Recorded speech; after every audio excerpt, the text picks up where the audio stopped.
Good morning mga ka-Loadmana partners. So dito na naman tayo sa panibagong tutorial tips kung paano nga ba natin mabilis na matutunan ang mga technical concerns natin dito kay Loadmana, no? Hindi ko mahal. Kasi alam naman natin na itong Loadmana application version 4.8 is napakaraming features.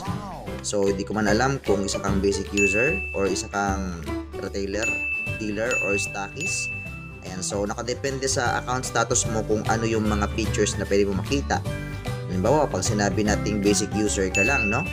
So ang makikita mo lang dyan is pwede ka lang mag-load and pwede ka rin mag transaction sa cash out. Pero in terms of bills payment, smart padala, and converting your mana wallet, wala pong ganun, no? Kasi pag basic user po is mana wallet na po talaga yung universal fund niya.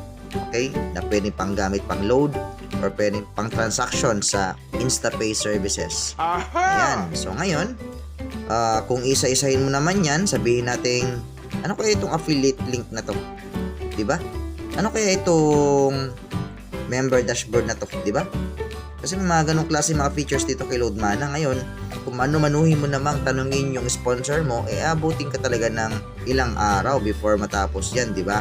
Kung antayin mo yung tutorials niya na pinoprovide, syempre, di naman yan sabihin natin palaging available para lang pagtanungan mo ng mga concerns, diba? So, may mga schedules din yan or may mga pinapriority rin yan sa buhay.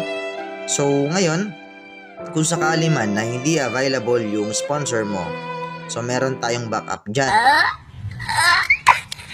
Halimbawa, sabihin natin baguhan pa lang po tayo and hindi natin alam paano yung pag-load, ganyan. And so, pwede natin tanungin si Ask Johnny.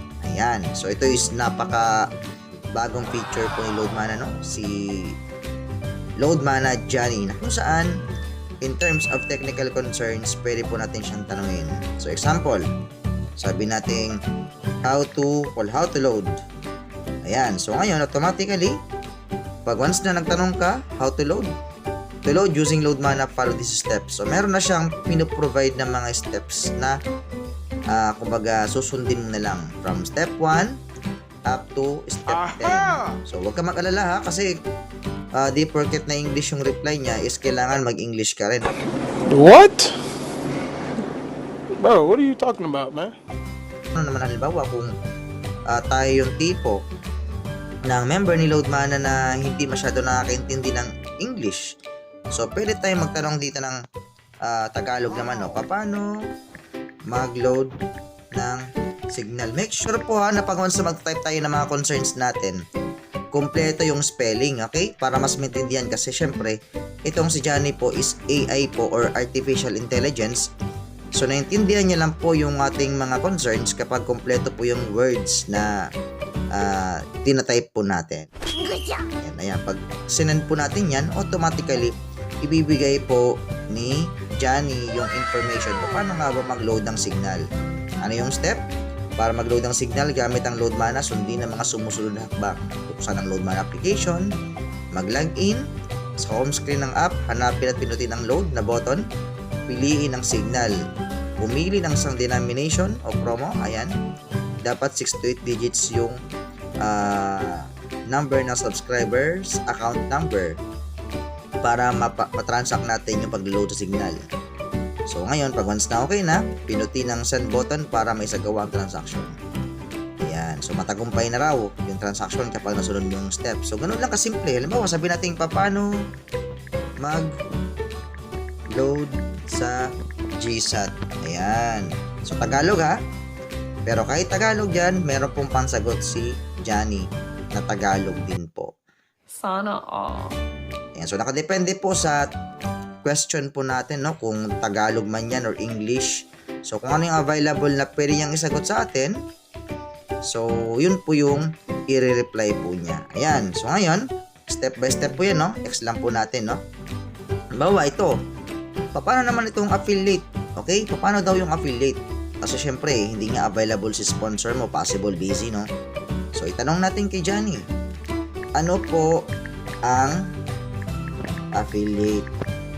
Okay, pag sinend mo yan, automatically may explanation po siya na Tagalog din po. Ayan. So, kailangan lang po natin yang aralin.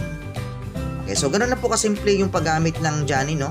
So, kayo na pong bahala mag-explore dyan kung ano yung gusto nyo pong itanong. Okay, wag lang po kayo magtatanong ng ganito, ha? Sino pinaka-pogi sa load mana? Okay?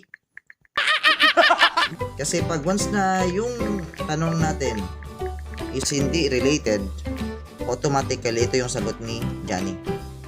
Bilang isang AI chatbot, hindi ako may kakayahang magbigay ng personal na opinion or pagpapayag tungkol sa physical na anyo ng sinuman. Kabilang ang mga miyembro ng Load Mana. Ang Load Mana ay isang serbisyo ng negosyo at hindi nakabatay sa physical na anyo ng mga individual, di ba? Pati ikaw nabasag ka, di ba?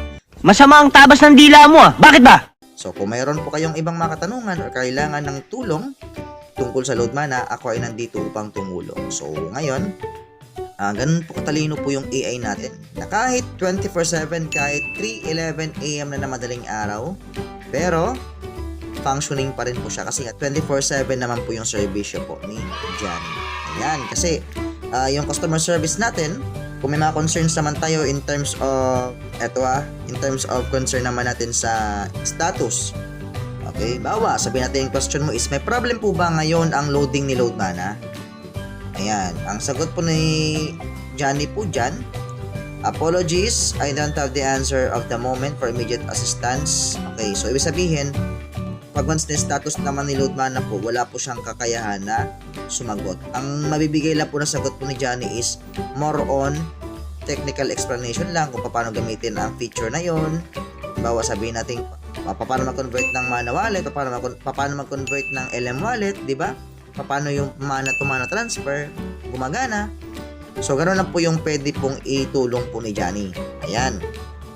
So ngayon, kung may mga concerns po kayo, bawa sabihin natin medyo unstable po yung loading po ni Load Mana, so click nyo lang po yung status. Ayan, tapos para makita nyo po kung ano po yung mga affected po na mga services. Ayan, just like bills payment, e-loading, ayan. May kita nyo po yung incidents, di ba?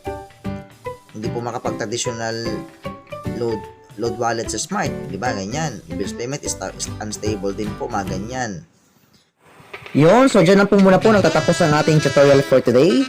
Ayan, so for more info, pwede po nating tanungin yung taong share sa'yo ng video na to.